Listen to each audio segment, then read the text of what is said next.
Bom, gente, bem-vindos aí ao Fuja. A gente vai então falar aí sobre dois temas principais, tá?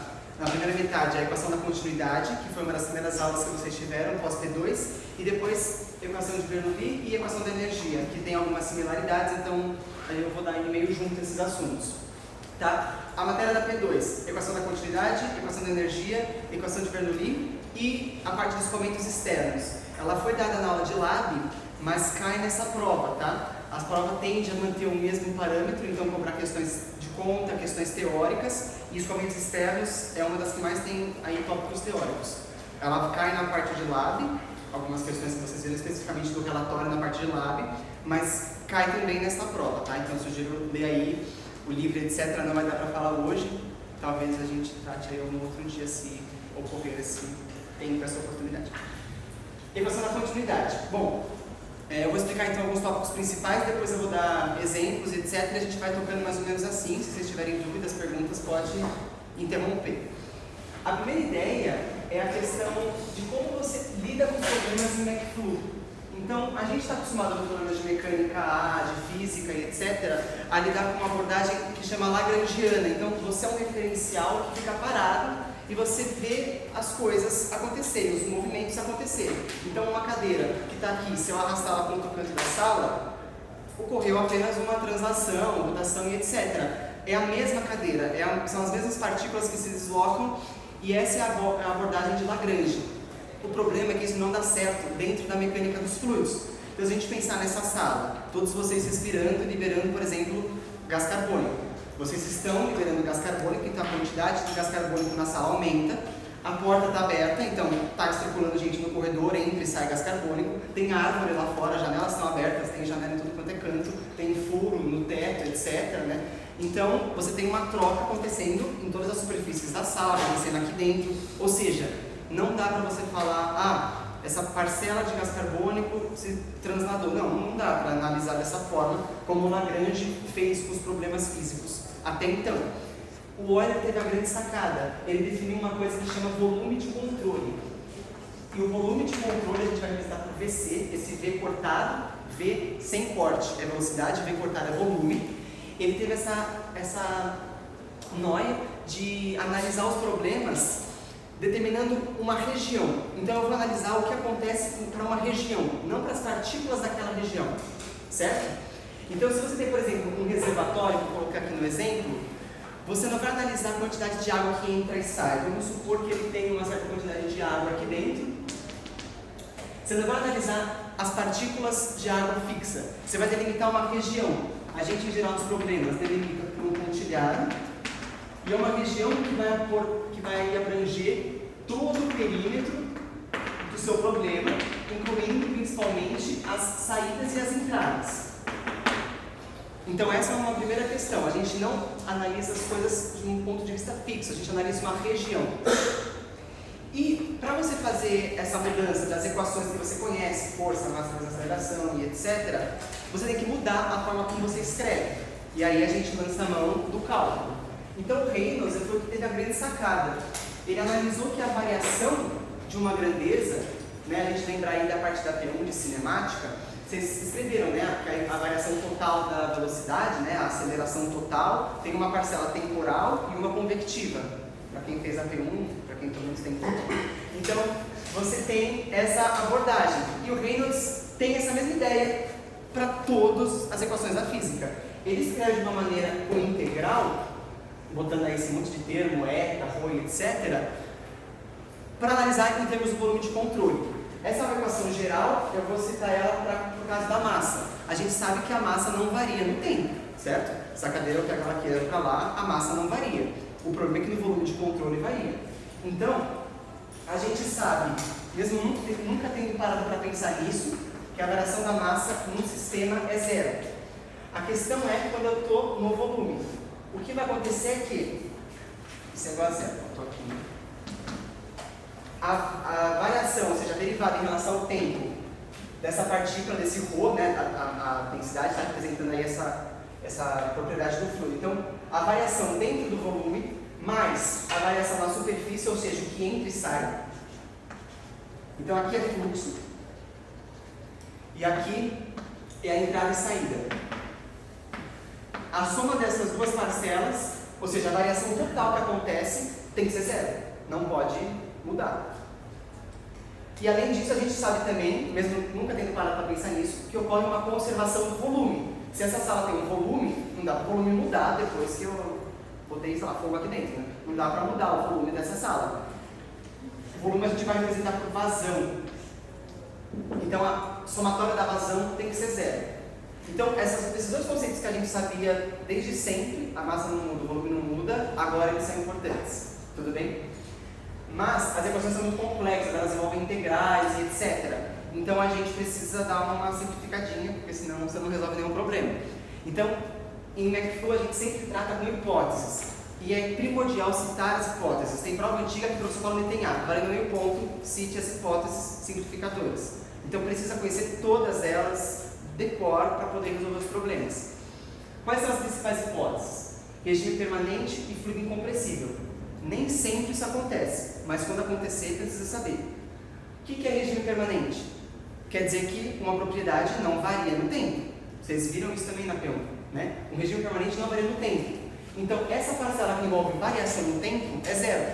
Então, regime permanente implica que ΔT de ρ dV sobre o volume de controle é zero. Ou seja, metade da fórmula cancela, só com essa hipótese. E a segunda hipótese é fluido incompressível.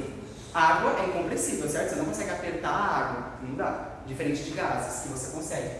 Quando o fluido for incompressível, a gente vai ter que ρ é um valor constante. A densidade do fluido não varia.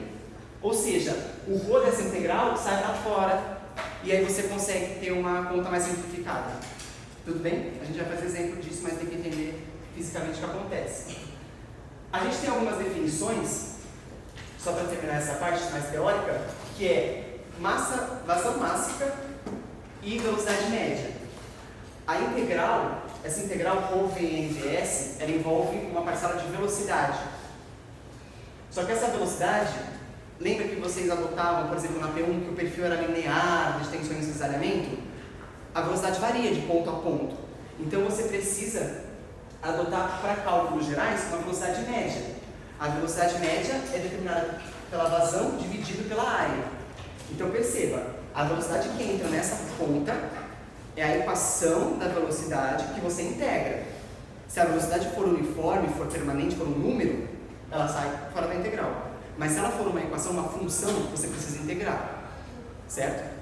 Agora, velocidade média é outro conceito. Velocidade média é a que aparece, por exemplo, na fórmula de Reynolds. Então, Reynolds é ρVd sobre μ, certo? E nessa fórmula do Reynolds, esta velocidade é a velocidade média, por exemplo. Então, para você entrar com a velocidade aqui, você precisa lembrar dessa definição. Tudo bem? E a vazão mássica é um outro conceito, porque às vezes você não está tratando de volume, você não está tratando só de fluido, né? Perceba que aqui nessas integrais tem pouco. Então, o que aparece nessa fórmula é a vazão mássica, não a vazão como a gente conhece. Todo mundo sabe que é a vazão, ok? Velocidade vezes área, né? Só mudar essa fórmula, metro cúbico por segundo. Se vocês fizerem um lá, vocês vão ver, vocês vão medir um certo volume por um tempo. Volume por tempo dá a vazão. Tudo bem? Só que a vazão o quê? Uma vazão volumétrica, ela mede com volume. Se eu quero massa, eu multiplico por ρ para obter isso em massa. Tá? Eu sei que está muito louco tudo que eu estou falando, estou despejando várias teorias e quem ainda não viu isso é meio insano.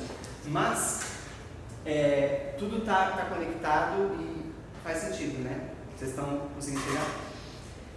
Então, no reservatório, a gente tem que levar as equações para um problema mais prático, né? Mais gráfico para você entender o que está acontecendo. O que acontece é, você tem um volume de controle. Vamos supor que você tem uma certa quantidade de água entrando aqui com uma velocidade 1. Tudo bem? E você vai ter que sair numa velocidade V2, por exemplo, e uma velocidade V3, por exemplo. Então imagina a seguinte situação, você tem um reservatório, ele está sendo alimentado por uma rede, você não sabe qual é, mas sabe que é V1, e ele distribui aí para outras casinhas e aí vai. Eu quero analisar como variam essas velocidades. E para analisar isso, eu vou partir mão da equação da continuidade. O que eu preciso conhecer desse meu problema? O volume de controle, que eu já coloquei, e as superfícies de controle, que é a outra parcela. Nas superfícies de controle aparecem dois termos, o termo da velocidade e o termo do versor normal, que são vetores. A gente vai falar que os vetores normais são definidos sempre saindo da superfície de controle. Então você vai ter N1, N2 e N3, certo? São vetores e na forma integral entra o produto escalar desses vetores. O que você sabe com isso? V2 está no mesmo sentido de N2, V3 no mesmo de N3 e a entrada é o contrário. Ou seja, na entrada você vai ter um sinal negativo e na saída um sinal positivo. Por que isso daqui? Quando você for somar todas as superfícies, a ideia é que tudo dê zero, tudo dê um valor constante. Então você vai falar que a vazão de entrada é igual a de saída. Ok? É o que a gente já sabia desde sempre. Ou seja, se eu considerar a entrada negativa e a saída positiva, a soma de tudo vai dar zero. Tudo bem? Então, essa definição de sempre o vetor normal saindo fora do volume de controle, da superfície, é uma estratégia para a gente igualar os vetores e poder escrever as equações. Tudo bem? Em termos de teoria, é isso. É meio confuso, mas assim, não tem segredo. É mais matemática, é entender o que a integral representa, o que os vetores representam. Eu vou fazer um exemplo agora. Tranquilo? Alguma dúvida?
Então esse é o problema. Você tem um reservatório de água e você tem 3 seções, seção 1 entrando um fluido, que ele fala que a densidade, a massa específica é 1.500 kg por metro cúbico.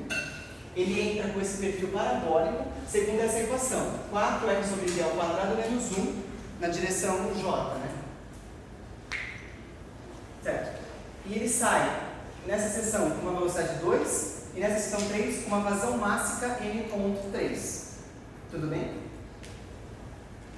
E aí ele pergunta os sucessivos itens, primeiro, qual é a equação simplificada, a equação da continuidade, né, simplificada.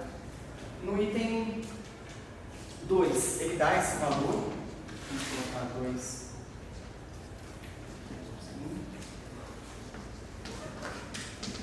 Qual é o valor da velocidade V2? Ele dá o diâmetro também do ciclo e as sucessivas áreas. Tudo bem? É uma questão que caiu na prova de 2010, eu dei umas adaptadas, mas é o mesmo esquema da questão. Entendeu o que está acontecendo no problema? Então a gente tem, no primeiro item, explicar o porquê, quais são as hipóteses e como fica a equação na forma simplificada. Bom, a equação, ele dá na prova, né? Δt de rho dv sobre o volume de controle, mais a integral sobre a superfície de controle de rho Vn ds, isso igual a zero. Essa é a equação da continuidade. E com todo problema de equação da continuidade, a primeira coisa que você deve fazer é traçar o volume de controle. O volume de controle deve abrigar todo o seu reservatório, todo o seu problema e todas as suas entradas e saídas. Tudo bem? Aí, o delegante já me perguntou: então eu só contorno o desenho qualquer que ele me der e acabou o problema, né? Porque é basicamente o que a gente faz. Mas, por exemplo, no nosso ano passado, ele deu 3 calhas, uma jogava na outra, que jogava na outra. A água caía aqui, saía para cá, saía um monte de água. Para tudo quanto é canto, vocês podem ver a prova. E ele perguntava uma análise só da calha intermediária, do reservatório do meio. Então, o volume de controle seria apenas esse daqui, o da calha do problema. É que nesses problemas que a gente está tratando, é um único reservatório, mas se você tem vários, o volume de controle deve abranger apenas o da sua análise. Tudo bem? Tá. Então, você redesenha a sua figura na prova, determina o volume de controle, e aí você determina os vetores normais, né? A equação tem uma parcela de volume, uma parcela de superfície. O volume você traçou, você precisa agora da superfície. Você tem que aqui o N3, o versor N3, aqui o versor N2 e aqui o versor N1. Certo? A partir da equação, bom, determinamos essas questões, agora vem as hipóteses.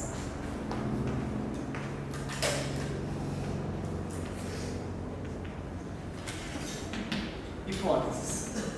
Primeira hipótese. Ele fala que a velocidade aqui é V2, aqui é uma vazão máxima e aqui tem um perfil parabólico, que é tudo bonitinho, contínuo, constante, mesma velocidade variando em relação ao raio, certo? É uma velocidade que depende do raio.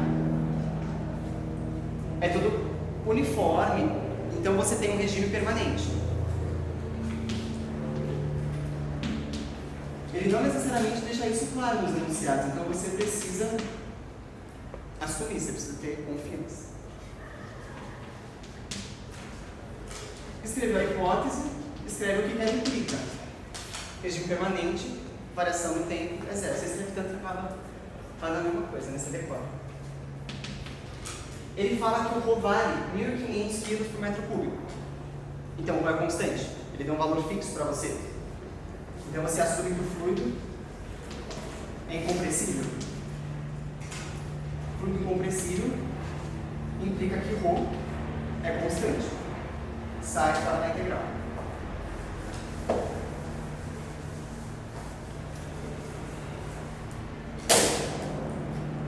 Ainda não é o item A, eu escrevi as hipóteses e determinei as geometrias, mas ainda preciso reescrever a equação.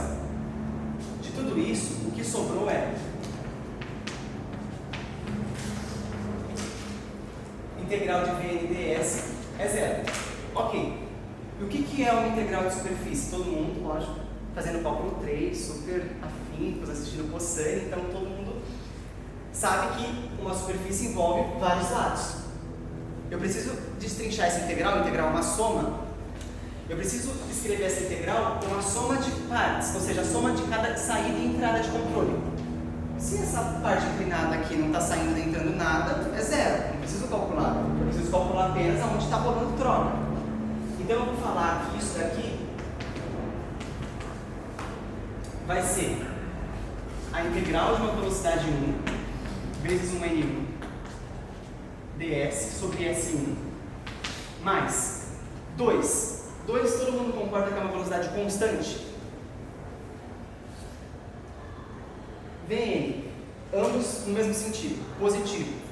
Então aqui vai ser mais V2 vezes A2. Tudo bem? Aqui eu esqueci do pouco, perdão. Tudo certo? Vai. Você tirou da integral porque é constante a velocidade. Sim. E aí vai ficar a velocidade fora da integral, vai ficar uma integral de área. É a própria área, cara, é constante. Ok. M3 ponto, também constante.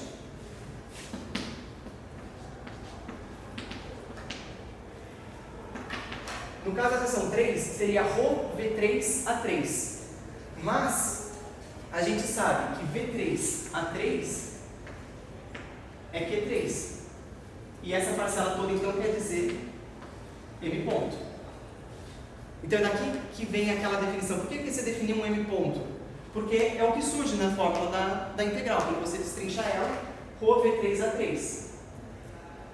Eu vou escrever. V1N1 ds S1 mais ρV2 A2 mais M3 ponto igual a zero. Se ele pedisse para você escrever a expressão, isso já estaria interessante, mas você pode ir um pouco mais além. Você sabe qual é a expressão da velocidade que está entrando na seção 1. Você pode substituir aqui. Você tem um produto escalar V1 por N1. Eles possuem sentidos contrários, então essa parcela é negativa. V1 vai ser 4, F sobre D ao quadrado menos 1, tudo isso, ds. ds é um elemento infinitesimal de área. E aí todo mundo também, lógico, estudou Mancal na P1, então sabia fazer todas aquelas integrais, né? Pegar um círculozinho, integrar de 0 a R, eu adoro essas risadas, elas são muito sinceras. Então, os tubos são circulares, porque ele deu diâmetros. O que você fazia lá na P1, se você fez a P1? Você pegava um anel de círculo infinitesimal, mesmo que isso não pareça, confie que é um anel, e aí você integrava. Certo? Ele tinha uma distância aqui. Você pegava um anel de circunferência 2πr e integrava de 0 a R1. Você escrevia uma circunferência e integrava de 0 a R1. Todo mundo tranquilo com essa expressão? Vocês fazem isso em física também, acredito eu, né? Você tem lá uma esferinha com uma carga, você pega uma esfera genérica e integra de 0 ao raio da esfera. É o conceito de integral que se aplica em qualquer área. Eu falo que o terceiro semestre é mais do mesmo em todas as matérias, né?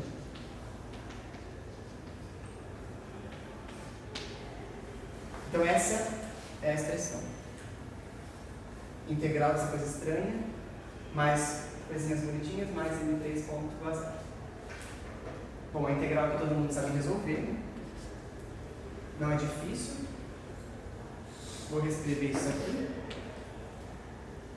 4 de R ao cubo sobre D ao quadrado menos R. Tudo isso dr. O 2π eu vou botar aqui fora. Isso mais o V2A2 mais M3 ponto igual a zero.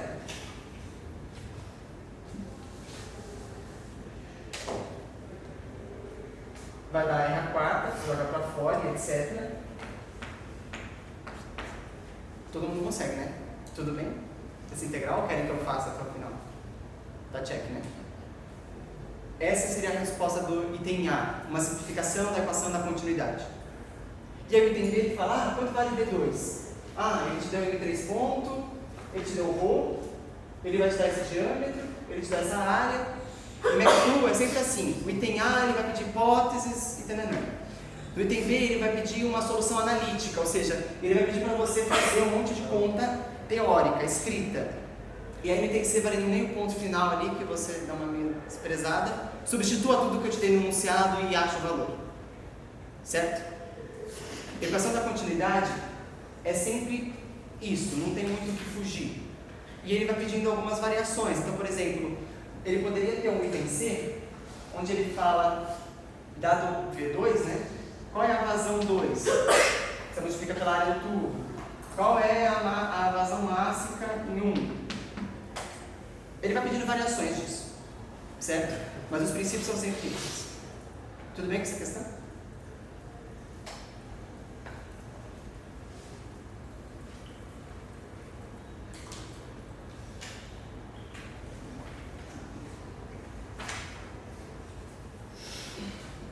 Eu estou indo muito rápido? Não? Muito devagar?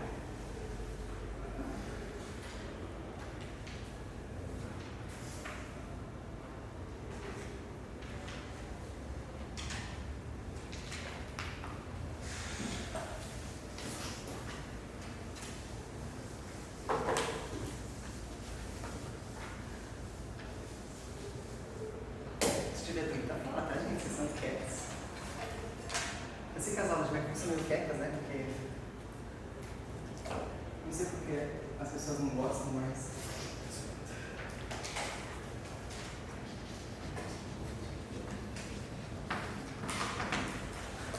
Esse é o exemplo 2 da prova de 2013.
Tudo bem.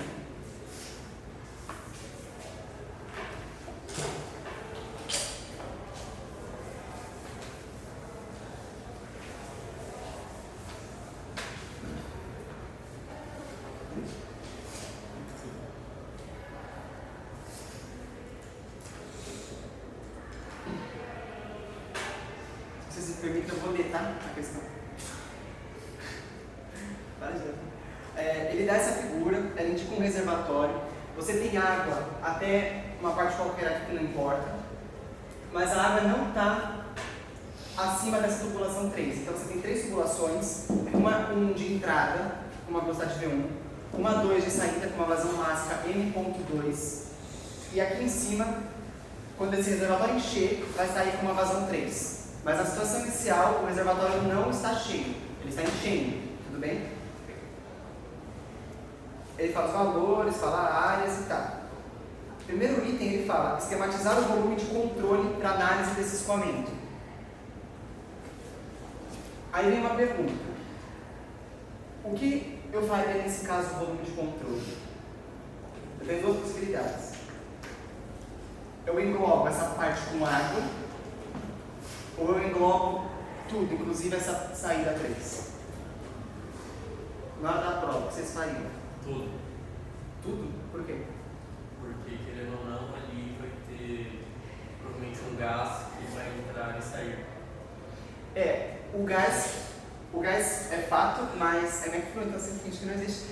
Você cria uma hipótese, não existe gás, não importa. Mas você faz tudo sim, porque a ideia é que o volume de controle englobe todas as entradas e saídas. Eu vou repetir isso umas 17 vezes. Não, mentira, foi a última vez que eu repeti, porque é a última questão, mas é isso. Tem que englobar tudo, tá? Não é só a parcela com água. Teve gente que veio na monitoria tentar essa questão e falou: eu fiz só água. Não, tá errado, tá? Não tá tão errado. Você pode, o volume de controle aumenta junto com o reservatório, junto com a água dentro do reservatório. E eu não sei fazer desse jeito, então eu falei para não fazer. Faz assim, engloba tudo, é mais fácil de você visualizar e entender o que está acontecendo. Tudo bem? Vai dar 0,25, fazer essa meia de tracinho e botar um terceiro. Item 2. Partindo da equação da continuidade, desenvolver a expressão literal para o cálculo de volume na superfície zero. Ah, faltou isso. Essa é a superfície zero. Justificar todos os passos. Nananana. Então, parta da equação da continuidade e fale qual é essa velocidade V0. Ok?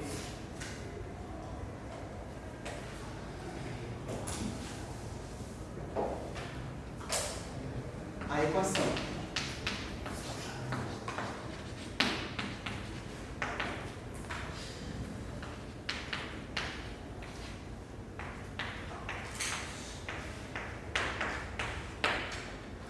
dessa forma, derivada. O que a gente tem? Nesse caso, você não pode considerar que é regime permanente.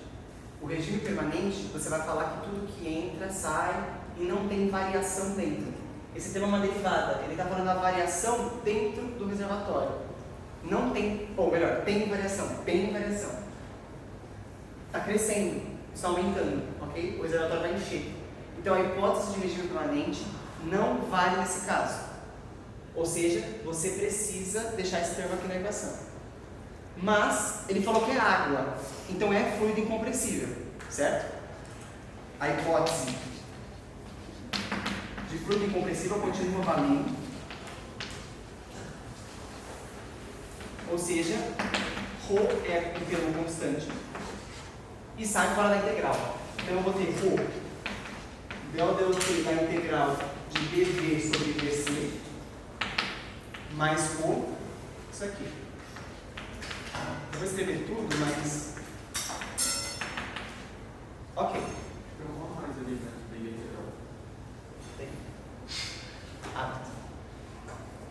Tá. E o que seria a integral de dv sobre v? O próprio volume? Todo mundo enxerga isso? A integral de 1 de dx é x. Então a integral de dv sobre v é o próprio volume. Certo? Então eu resolvi esse termo de cá. Ok, mas ainda tem esse termo monstro aqui. O que a gente sabe são os versores normais saindo fora do volume. Ok. Eu tenho que entra V1, mas o versor é contrário, entrada sempre negativo. E mais do que isso, eu sei que V1 é um termo constante. Ele fala, né? Está entrando V1, não deu nenhuma equação, você não tem o que fazer na hora da prova, você só bota V1 a 1. 2, está saindo M2 ponto. Certo? Positivo. E 3, fica volta. O que acontece na seção 3? Nada. Não tem água ainda. A água não chegou a essa seção. Você simplesmente despreza e ignora ele nessa conta. Isso igual a zero. Aí você me pergunta, tá, ele está querendo uma velocidade V0, né? Ele pergunta mais ou menos, entre aspas, qual é essa velocidade V0 que a água sobe, que a água enche o reservatório? E ela não apareceu na fórmula. Mas aí você continua calculando, porque você está lá na prova, não tem o que fazer. Questão de escola externa você já errou, já chorou, etc. O que acontece é que a gente considera essa parcela como uma vazão e a gente chama ela de vazão fictícia. Então esse termo a gente vai chamar de vazão fictícia. A gente vai chamar isso daqui de um ρ que é zero. Tudo bem? O que não é variação do volume? O que é a variação do volume? Metro cúbico por segundo. É a própria unidade do Q. Então, essa parcela eu vou chamar de Q0, que vai ser uma vazão fictícia. O ρ continua aqui fora. porque ele quer uma velocidade, então não é legal eu botar vazão máxima nessa questão, mas eu podia botar também. E eu quero isolar ela na equação, aí você faz as continhas que você está acostumado a fazer na sua vida. Isola isso aqui.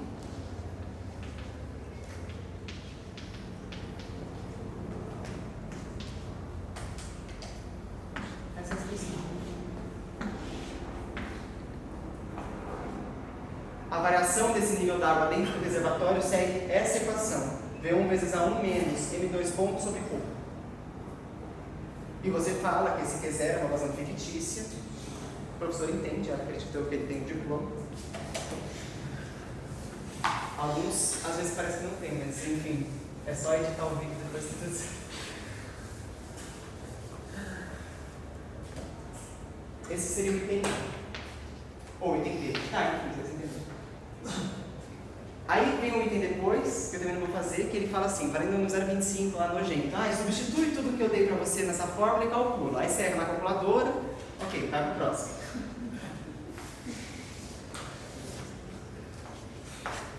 O próximo, ele fala o seguinte, eu não vou ler, eu lembro. Ele fala que esse nível chegou ao máximo do reservatório, ok? Então, numa situação inicial, você tem aqui essa coisinha, varia, tem vazão fictícia. Depois ele fala que tá, encheu tudo e agora está saindo uma vazão Q3, ok? E aí, o que eu faço? Reescreve a equação da continuidade. O problema mudou de figura. Esse Q0 deixou de existir. Porque quando o reservatório encheu, ele entrou em regime permanente. Então você tem uma hipótese a mais agora. Metade da sua equação corta. Então, com o reservatório cheio, você admite a hipótese de regime permanente.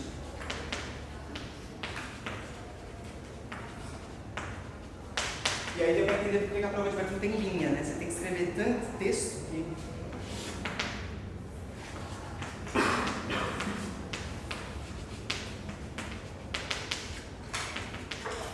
Isso quer dizer que a integral sobre esse C de o conceito para fora, que eu já falei lá em atrás.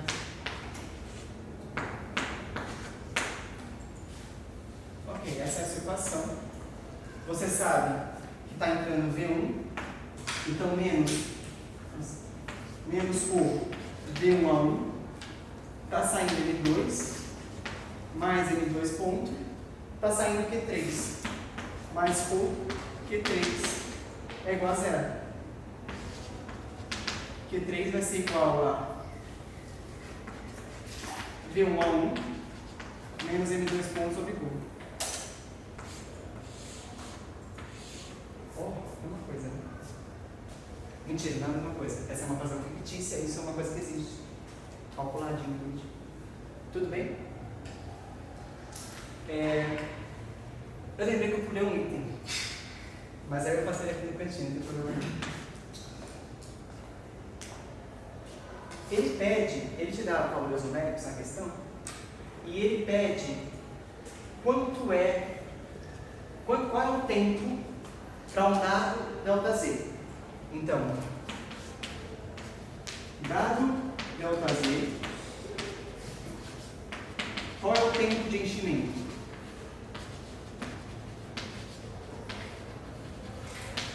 É uma das perguntas que ele faz antes de considerar essa situação toda, tá?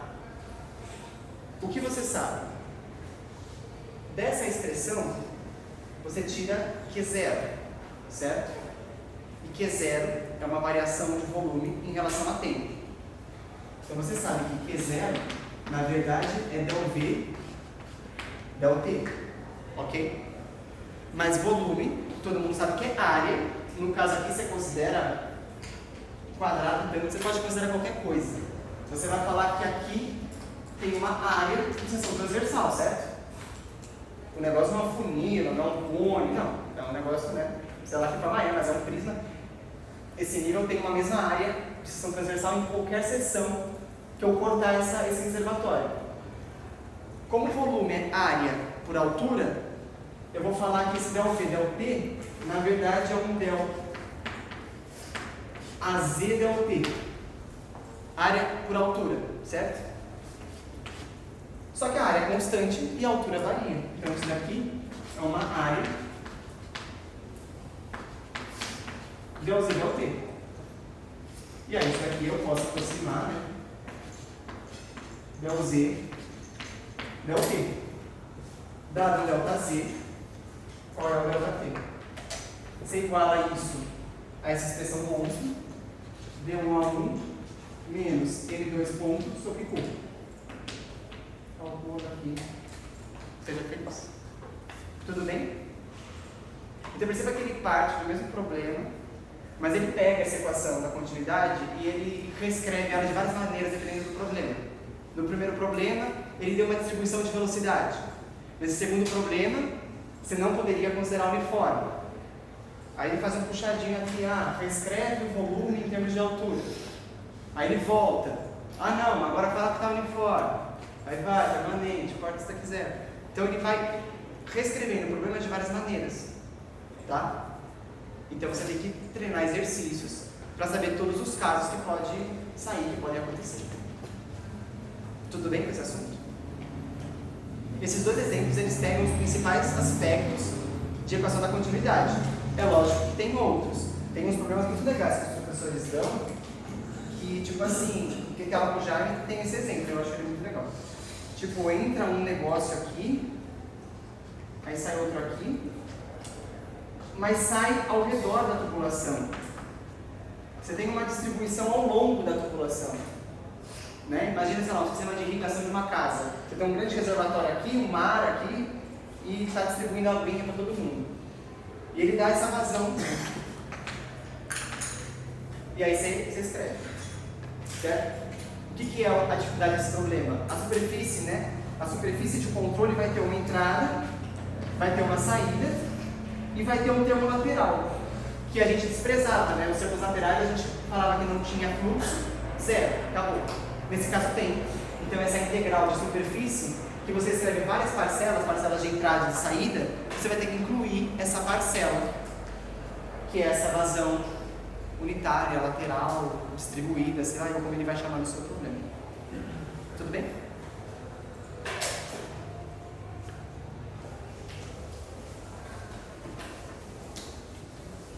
Isso é o que eu tinha para falar de equação da continuidade.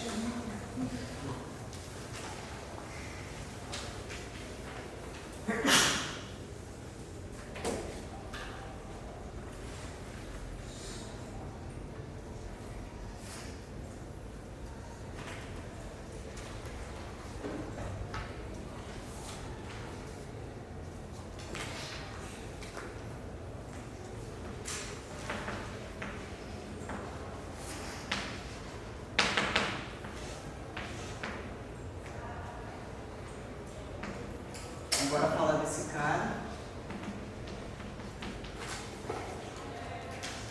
Alguns viram essas expressões antes da P1 e ela é assunto da P2.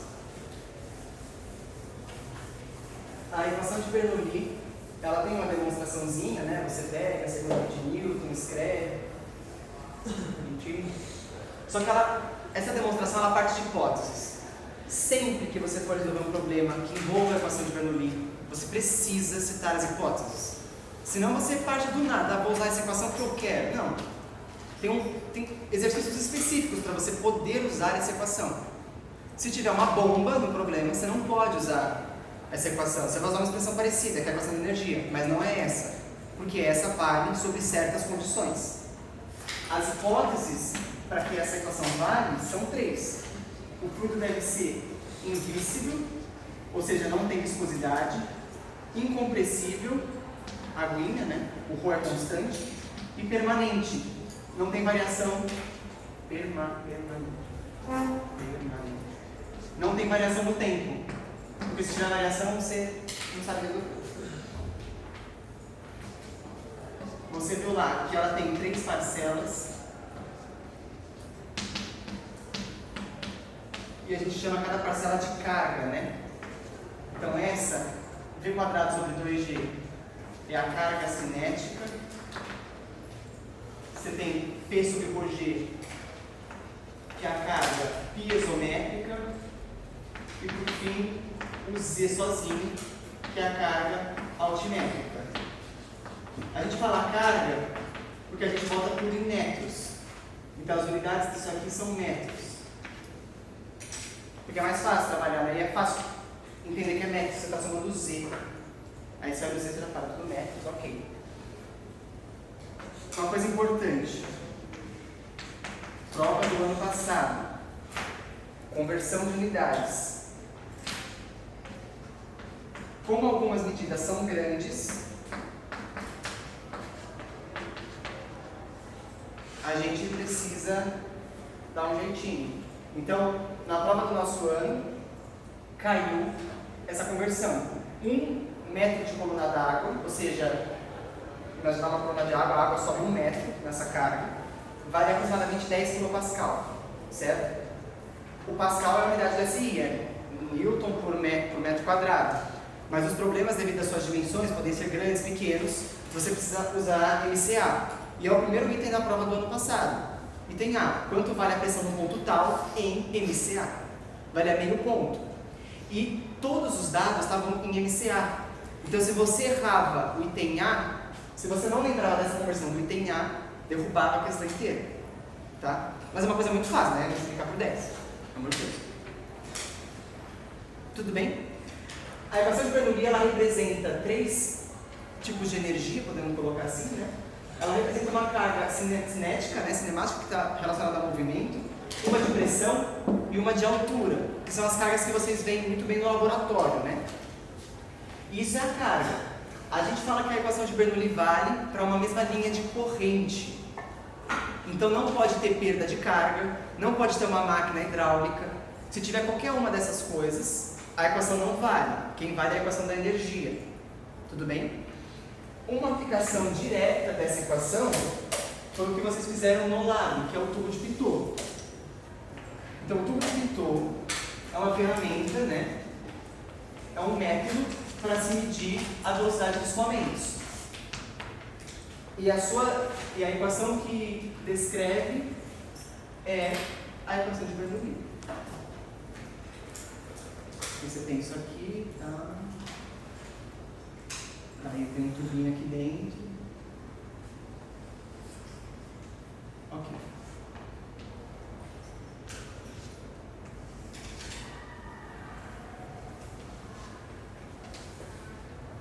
Então imagine um escoamento, a velocidade está vindo.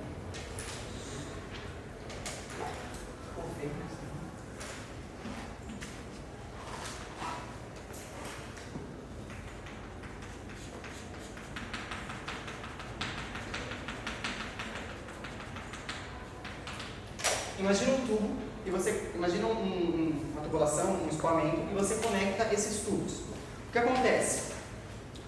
Se você imaginar essa velocidade vindo, ela tem essas linhas de corrente, essas linhas de trajetória, ok?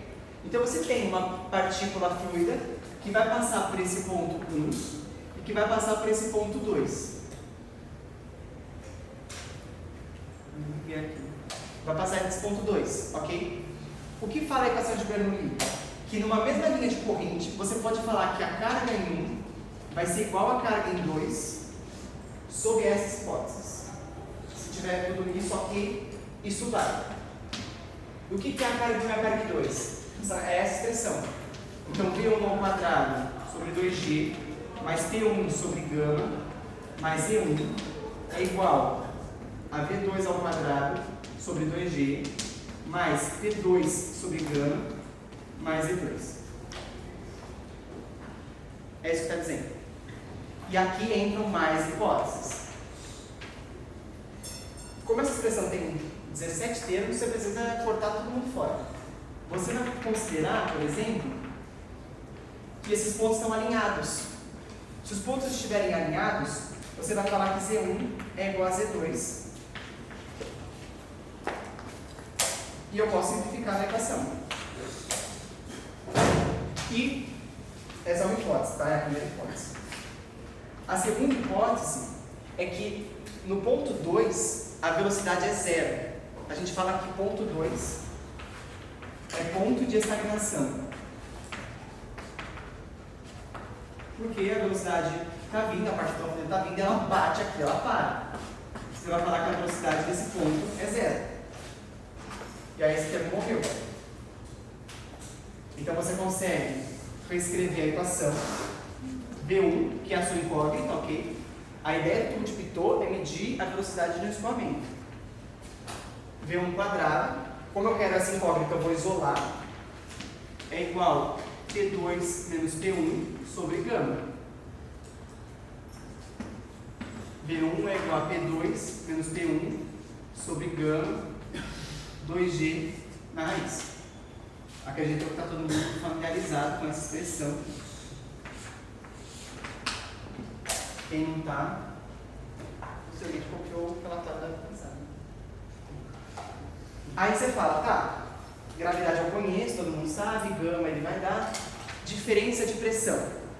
Na P1 vocês também aprenderam, lá na aula de lab, né? Em tese deveriam ter aprendido.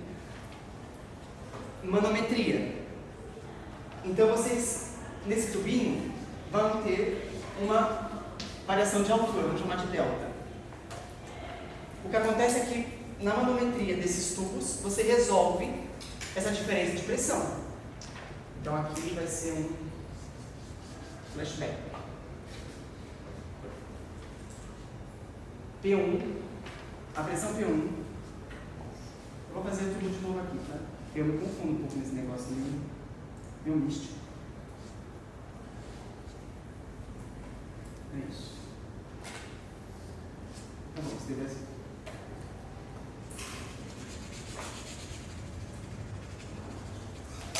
Então eu vou chamar essa alturinha de H, essa diferença de delta. Tá bom, é isso. Esse é o ponto 1, esse é o ponto 2. A pressão P1 mais, quando eu desço eu somo.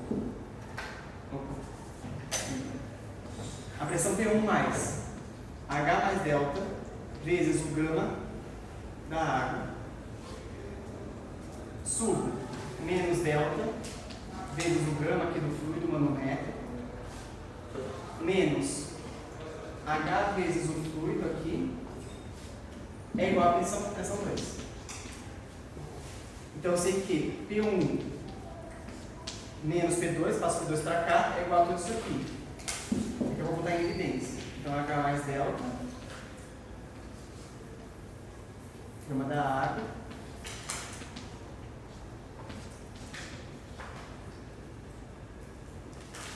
tudo bem? Enfim, vocês continuam o desenvolvimento, mas essa é a estrutura da P1, ok? Vocês fazem e a diferença de altura que ele vai te dar no escoamento vai entrar aqui na diferença de pressão. Tudo bem? E esse assunto vai cair nessa prova, porque não caiu na P1. Ele volta. Vai. Ali o último termo, o H vezes o gama, poderia ser o gama da água, que é a parte não laringe? Sim, perdão. Gama da água.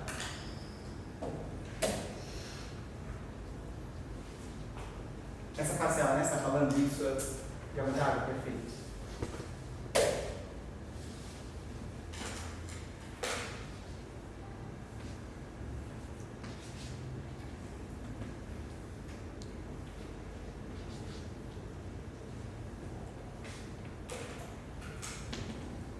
Tinha que dar alguma coisa negativa aqui. Mas tá bom. Vai chegar. Tudo bem? Eu queria trazer outra aplicação desse cara aqui.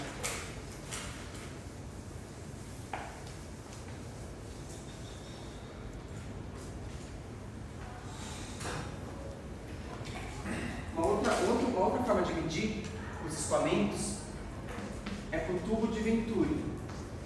Não sei se vocês já ouviram falar. Mas é um tubinho que ele vem, ele dá uma estreicada e ele continua.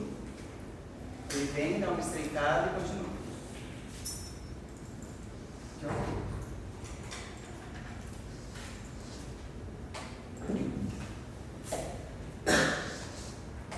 Você tem então, você conecta medidores aqui, da mesma forma.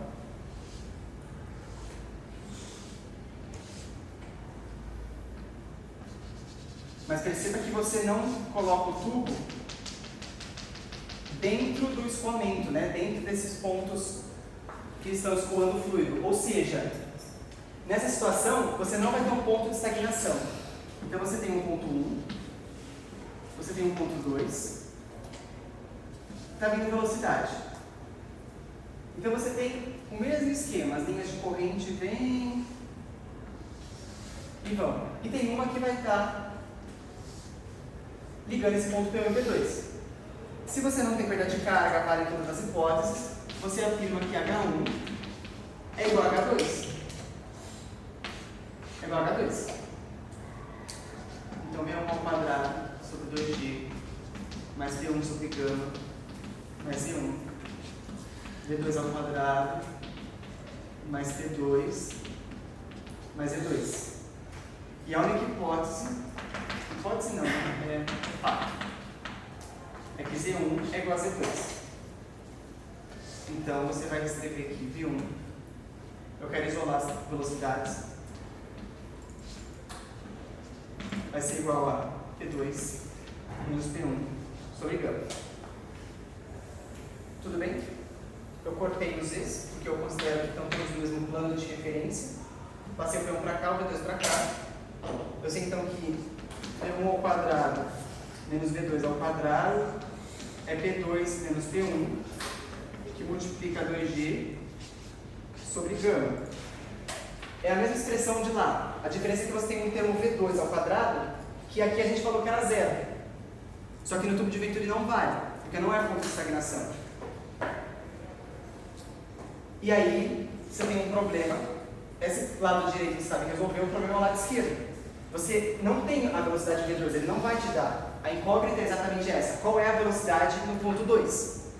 Mas o que acontece é, como você teve um estreitamento, você necessariamente sabe qual é a área dessas seções, qual é o diâmetro, sei lá, se for um tubo, se for um canal hidráulico, sabe o que vai ser isso aí? A lista tira raiz, né? Não. Obrigado. Força do ar. Eu tirei, não sei porque eu tirei. Você tem as áreas, tudo bem? Baseado no que a gente viu, a equação da continuidade vale sempre. Você pode partir daquela forma integral, toda rebuscada, ou você já afirma direto. A vazão 1 é igual a vazão 2, certo? Existe uma conservação de volume, a vazão não pode ser perdida. Então você sabe que a velocidade 1 vezes a área em 1 é igual a velocidade em 2 vezes a área 2. V2 é D1 a 1 sobre A2. Certo? E aí você junta as duas equações. Eu vou botar aqui a resposta final.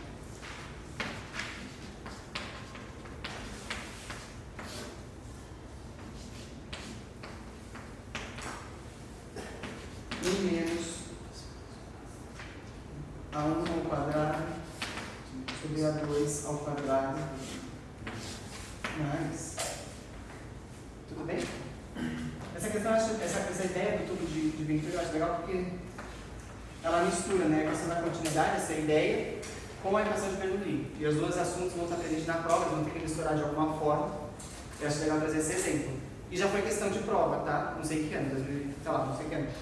Mas a questão é exatamente essa. No item A você tinha que resolver por Bernoulli, né?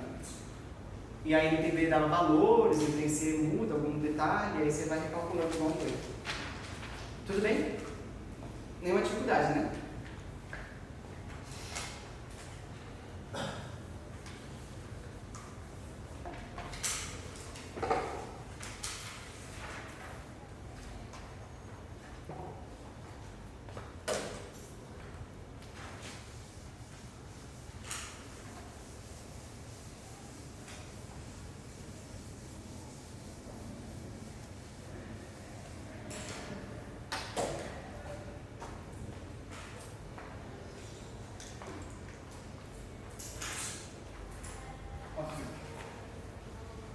Eu não vou fazer nenhum exemplo Já foram exemplos no tubo de Venturi, mas eu não vou fazer nenhum exemplo prático ou numérico, porque eu prefiro fazer com a equação da energia que envolve alguns conceitos parecidos.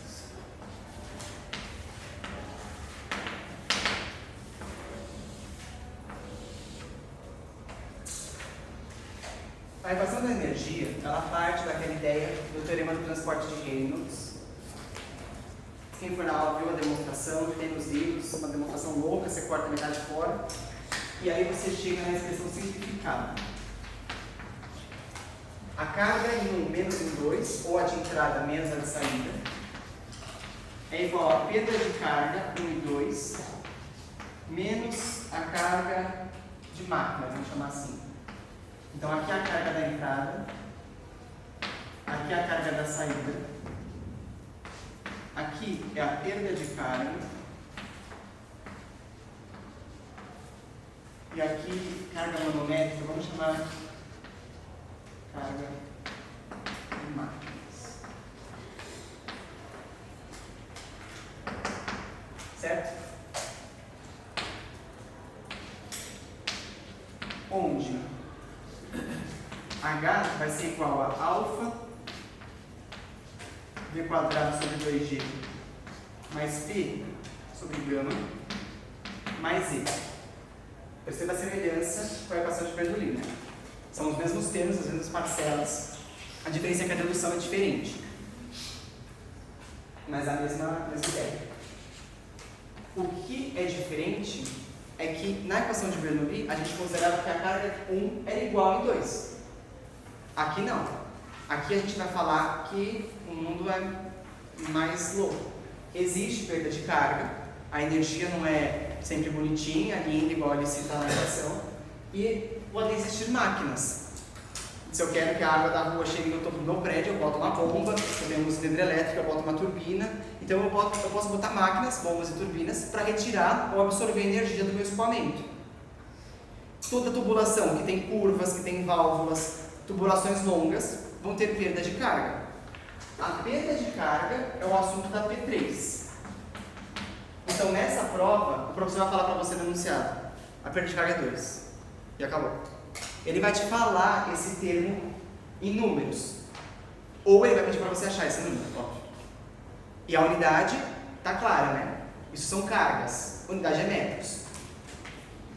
Ou metro por coluna d'água, enfim, ele pode pedir qualquer coisa que ele quiser.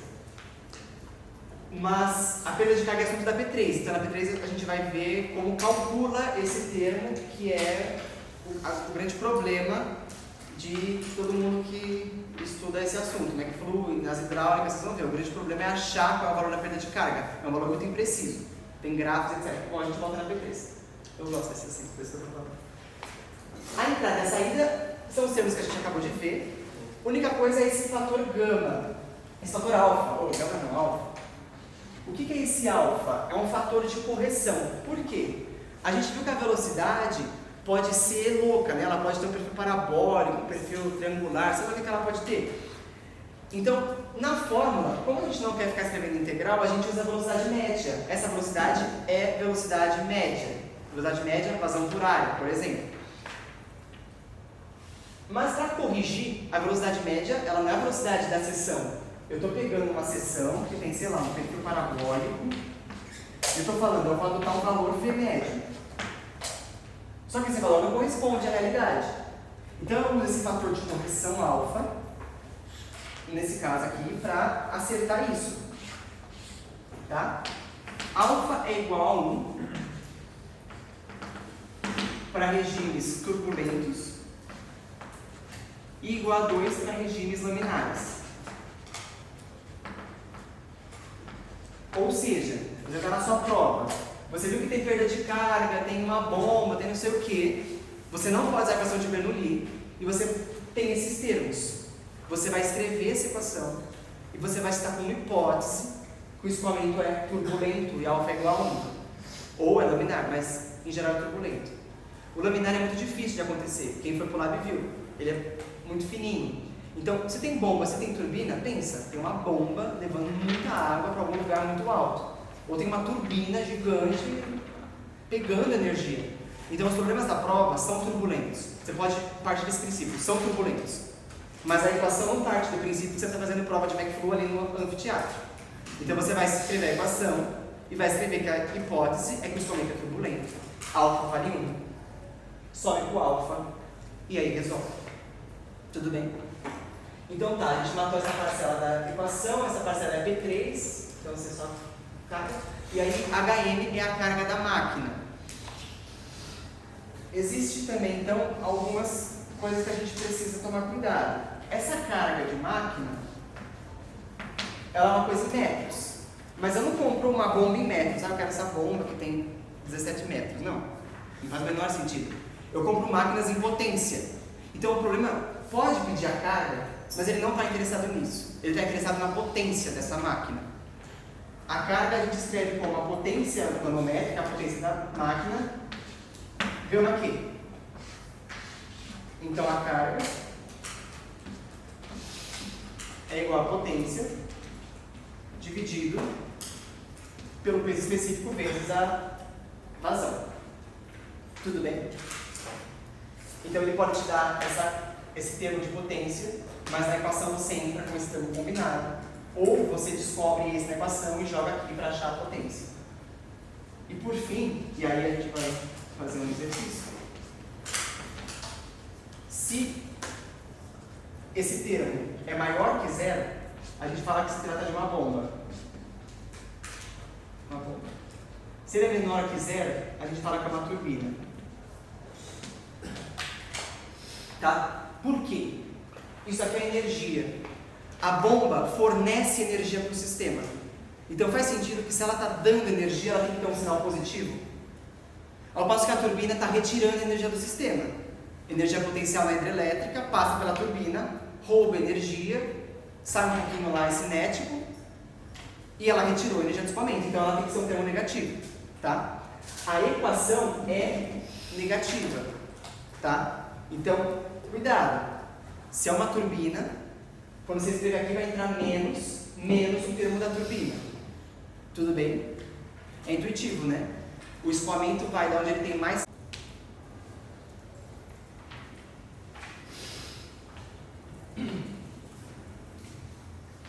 Então tá bom. É isso, tudo bem? Alguma dúvida? Bom, então eu vou dar um exemplo sobre esses conceitos da equação de energia numéricos, para quem está com trauma, né? Tem números. Não serve para nada, mas tem. Você tem esse problema, aqui você tem um reservatório, eu vou contar o problema, tá? Você tem um reservatóriozinho de água, e aqui tem uma bomba meio deformada, que pega a água desse reservatório com uma velocidade V1 e uma tubulação de diâmetro 1. E aí joga aqui, nesse reservatório. Esse reservatório, ele é todo fechado. Aqui você tem um manômetro de Bourdon, e ele está medindo a pressão nesse ponto aqui, né, nessa superfície. E aí, sai um jatinho de água aqui nessa tubulaçãozinha. Ele deu um monte de dado, sempre tem que dar um monte de dados, senão você nunca faz nada. No item A, ele pede a velocidade V3 na saída do bocal. No item B, ele pede qual é a altura delta que esse jato livre chega. E no item C, qual é a potência dessa máquina, que no caso é uma bomba. Então, são esses três problemas. Ok.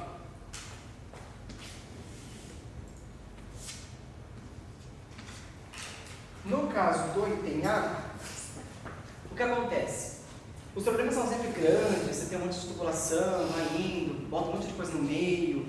E entender um problema, assim, você entende os outros, são sempre variações. Ele está perguntando qual é a velocidade que sai aqui em V3. Né? Qual é essa velocidade do jato livre.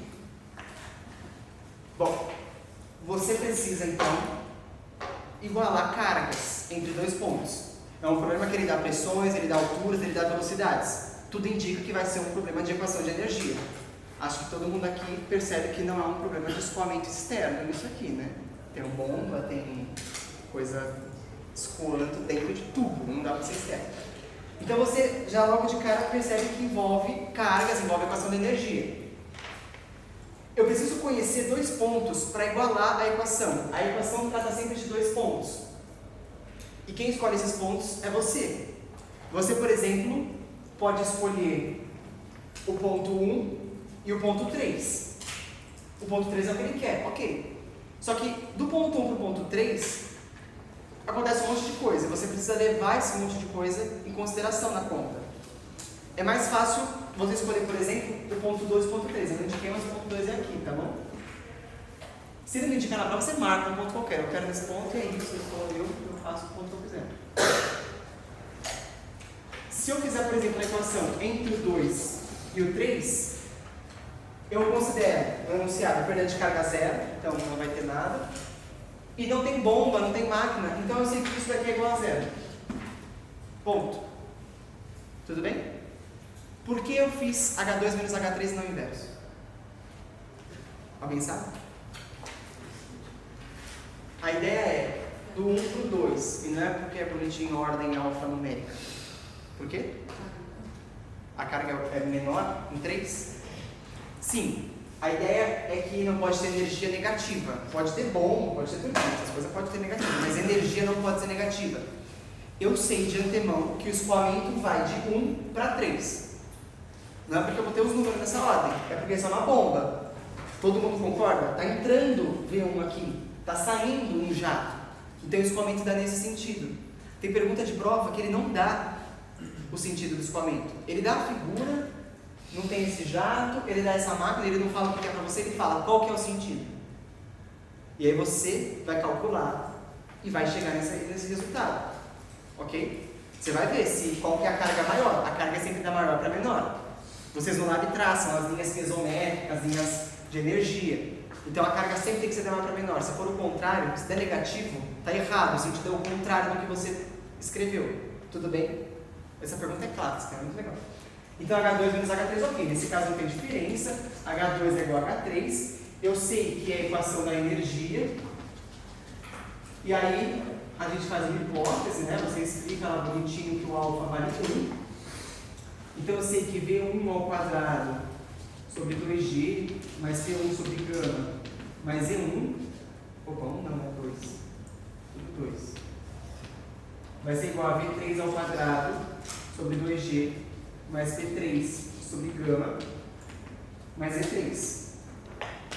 Bom, entre 2 e 3, tá, você tem um monte de tempo. Aí vem as hipóteses. A velocidade em 3 é a incógnita. Ok, eu excluo ela aqui de lado, então vou continuar aqui desse lado.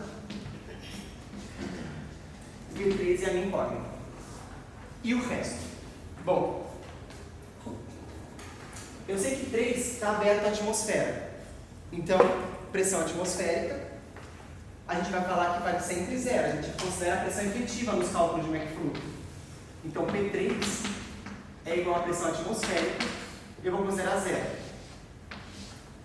É uma primeira condição, certo? Está aberta a atmosfera. Segunda coisa, o ponto 2 tem essa pressão de 230, né? Mas ele está nesse reservatório. Quanto vale a velocidade em 2? Zero. A gente vai falar que a velocidade em 2 vale zero, porque a gente vai considerar um reservatório de grandes dimensões. O que isso quer dizer? Imagine que é um reservatório gigante. Tem 1000 metros quadrados de área.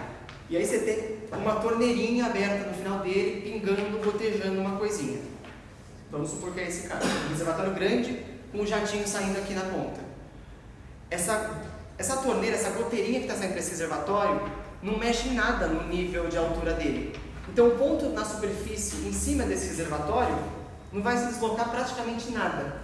Então a hipótese que você faz é, se o reservatório é muito grande, dado qualquer não, mas dadas as condições do problema, a velocidade dele é zero, porque ele não sofre variação de altura.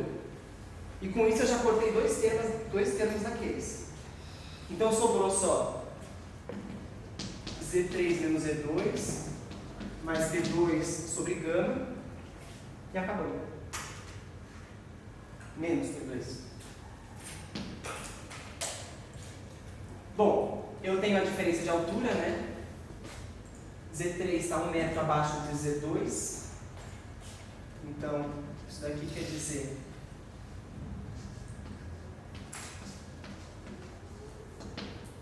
Pode já passar multiplicando, né? A pressão vale 830 kPa, é quilopascal, então é 10 ao cubo, dividido por gama. Gama é ρg. Rho vale 10 ao cubo, vamos considerar G 10, então isso vai ser 10 a 4. Aí corta todo esse povo aqui. Enfim, faz a conta. Deu sinal negativo, né? Por quê? Não, fiz errado, né? Todos os sinais são o contrário. Esse é menos, esses são mais. Agora sim faz sentido. Z2 menos Z3 dá 1 metro. Tá certo.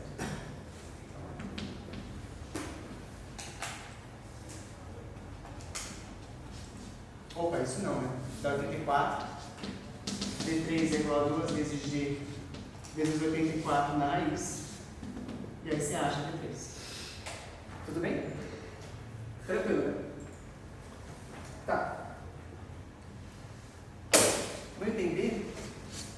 Ele pede a altura do jato livre. Bom, ele não deu nenhum ponto do jato livre, mas eu posso chamar o ponto que eu quiser. Eu vou falar que o jato livre está situado no ponto 4. Nesse ponto 4, você vai ter a mesma situação. A carga em 3 é igual a carga em 4. No jato livre, você não vai ter velocidade, você concorda que o ponto máximo que ele atinge, a velocidade é zero. A pressão é zero, porque está aberta a atmosfera. A diferença de cota é delta. Não tem bomba, não tem máquina, não tem perda de carga. Eu sei que V3 sobre 2G ao quadrado, que dá 84, né? Eu achei aqui nessa expressão. P3 é zero, Z3 é zero, vai ser igual a H4, que vai ser delta. Acabou. Então, isso aqui eu sei que delta é 84 metros. Tudo bem? Esse termo aqui eu sei que é 84. Tá, até aqui trivial, né? Por linha C, qual é a potência da bomba? Se você quer analisar a bomba, você tem que pegar duas seções, uma a montante e uma a jusante da bomba. Eu vou apagar aqui.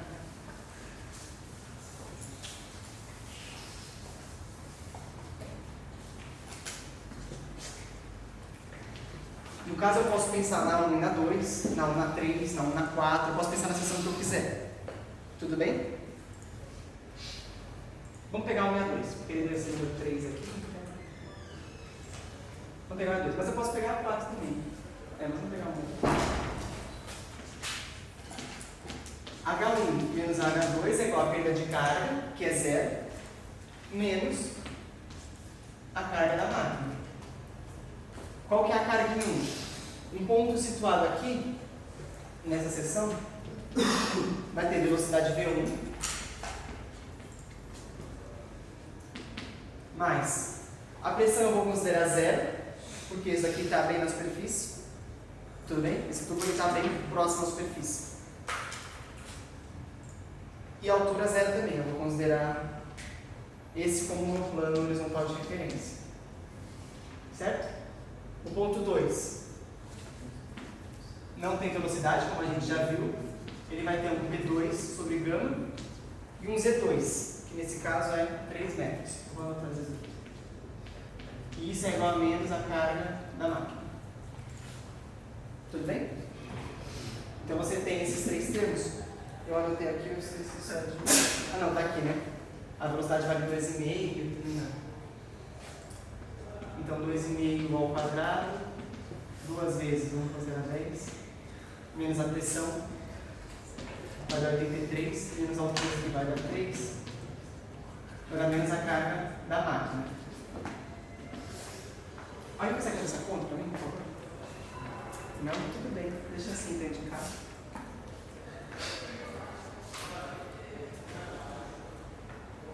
Que é aqui que está, né? Isso dá positivo ou negativo? Claramente positivo, né? Se der negativo, eu errei o problema inteiro, porque eu já falei que isso é uma bomba. Tem que dar positivo. Certo? Você sabe então depois que a carga é a potência dividida por gama Q. Essa parcela em tese eu tenho, se alguém puder calcular, né? Ninguém se mexeu basicamente. Calculei depois disso. Quanto? 85,687. A carga eu tenho, o gama eu tenho, a vazão. Vazão é fácil, né? Eu sei que a vazão é a velocidade pela área. Eu te dei o diâmetro. Então isso daqui vai ser 2,5 vezes a área, que vai ser π d quadrado sobre 4. Essa aqui é calculada, dá 0,02.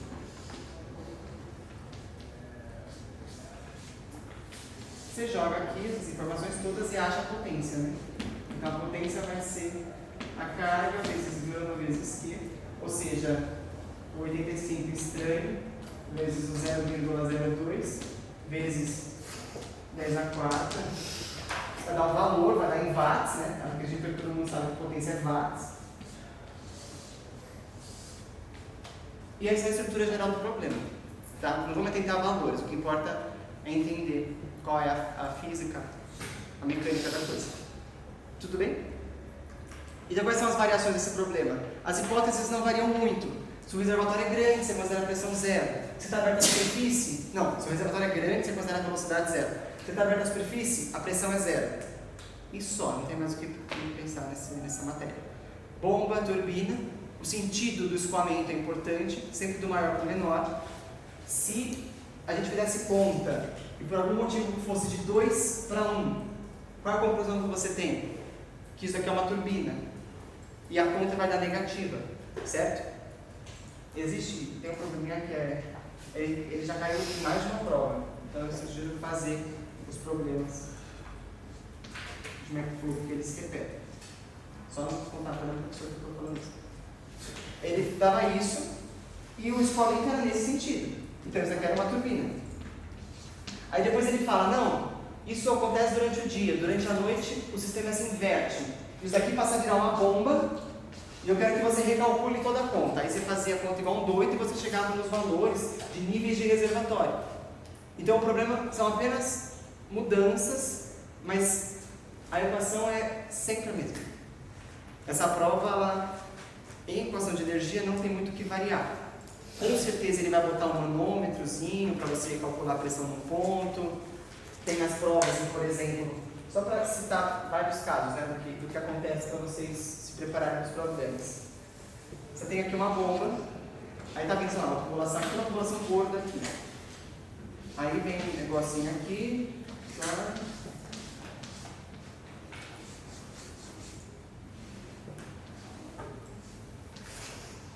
Ele faz o quê?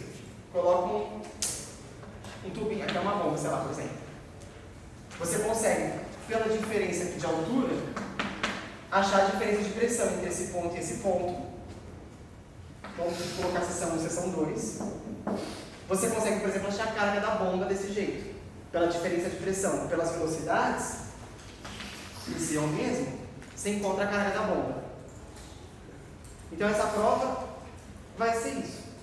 Vai cair equação de energia, vão cair alguns manômetros para vocês resolverem no meio, vai ter um tubo de Pitot ou alguma outra coisinha para resolver Bernoulli, vai ter uma questão norte, equação da continuidade, e vai ter escoamento externo, que aí só Deus sabe o que vai ser. Tá. Mas por que aquela P1 se adotou como zero? Aqui na P1, É, no item. eu considero que, nesse exemplo aqui eu adaptei de uma prova, tá? Eu considero que isso aqui está no nível da água, essa tubulação está tipo sugando assim, ó, Ah, tá. perto do nível da água, entendeu? Mas, por exemplo, tem algumas provas, é prova do texto aqui, tá? Mas tem um item nessa prova que ele pede para você analisar se a bomba está afogada ou não. Então você tem que analisar se as cargas são maiores ou menores do que a bomba suporta, analisar problemas que podem dar na bomba, tá? Mas aí, você fazendo exercício, lendo, você entende. É que aqui eu não vou contar enunciado, mas o enunciado te dá informações valiosas. Alguma dúvida? Nenhum? 6 na prova está garantido, então agora. Todo mundo. Tipo. A bomba vai jogar água, por exemplo, para lá. Vai. A turbina ofereceria uma resistência ao movimento da água. O movimento seria o contrário, certo? O sentido do escoamento seria o contrário. Existe um conceito que eu não falei aqui. Eu não falei tudo, tá, gente? É para estudar resumos, livro, aula, sei lá como vocês estudam, mas eu não citei tudo. Existe um conceito que é o de rendimento, que é exatamente igual o que todo mundo entende por rendimento numa escola de engenharia. Então, por exemplo, a potência da bomba, a potência que ela atua, a potência aparente dela, é menor do que a real, certo? Então o rendimento vai ser menor que 0,1. Você vai ter a potência total aqui, e aqui a potência que a gente fala de útil. Então, por exemplo, ele pode falar para você, dado um rendimento de 60%, qual é a potência da bomba? A conta que a gente chegou foi na potência aparente, a potência útil que ela está fazendo o trabalho dela, tá? Só que se a pergunta dele for a potência dado um rendimento, você volta nessa expressão e acha a potência total dela. Ele com certeza vai cobrar rendimento. Agora, perceba que na turbina é o contrário. A turbina está recebendo uma energia e a potência que ela recebe é a energia total. Você concorda? Numa usina hidrelétrica, a potência que chega para a turbina é uma potência total, mas a potência que ela distribui para a rede elétrica é menor. Então a turbina conta o inverso. Então isso aqui é o rendimento da bomba. No caso da turbina, você vai ter que a potência total, vamos colocar assim, que ela recebe. Não, tá certo. É a mesma forma, mas a útil que vem aqui é a de operação dela. É a. Como eu posso explicar? Aqui você chega na conta, é a que vem embaixo. É a que ela recebe. E aqui é a que ela transfere. Tudo bem? Ao passo que aqui é a que ela transfere. Tá, deu pra entender, né? Ficou meio confuso, mas foi. Tudo bem? Obrigado. Mais alguma dúvida?